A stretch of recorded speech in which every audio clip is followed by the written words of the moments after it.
বনের ফুল বনে থাকে মনে থাকে আশা, তুমি বন্ধু দূরে থাকো কিসের ভালোবাসা। আসলে কথাটা কিন্তু এটা মানুষে বলে, আসলে কথাটা কিন্তু বাস্তব। আর ফুল দেখেন, গাছের ফুল কিন্তু গাছে মানায়। আর যে কোনো গাছ, এই গাছটাকে আপনাকে চিনেন কি না জানি না, তবে ফুলগুলো অনেক সুন্দর।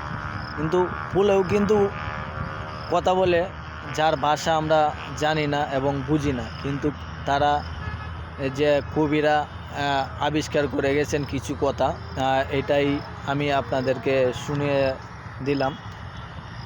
ফুল যখন আপনি ছিঁড়বেন, তখন ফুলে একটা কষ্ট পায়, একটা কথা বলে। সেই কথাটা হইলো যে, মনে করেন অনেকেই জানেন না, আর এই কথাটা যারা জানেন কমেন্টে বলে যাবেন। হ্যাঁ, ফুলকে যখন আপনি ছিঁড়তে যাবেন, তখন ফুল একটা কথাই বলে যে, নাহি মোর বাসা আমি তাকি মোর বৃক্ষে, হাতে ধরে নাকে তোলে তাই কাঁদি দুঃখে। এটার মানে হচ্ছে যে তার কোনো বাদশাহী নাই, তার কোনো ঘরবাড়ি নাই। তাকে যেখানে আপনি নিয়ে রূপান্তর করবেন, যত্ন দিবেন, সেখানে সে ফুটতে বাধ্য। আর তার ভালোবাসা আছে, ঠিক আছে, তাকে স্পর্শ করবেন না। স্পর্শ করলে তো তার আয়ুটাই শেষ হয়ে যায়।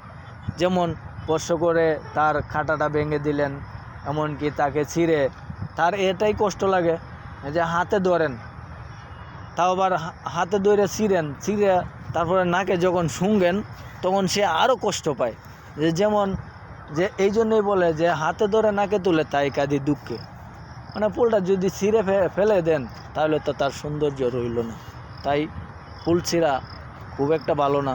তবে আমরা যারা অন্য অন্য ধর্মের মানুষ আছি, তারা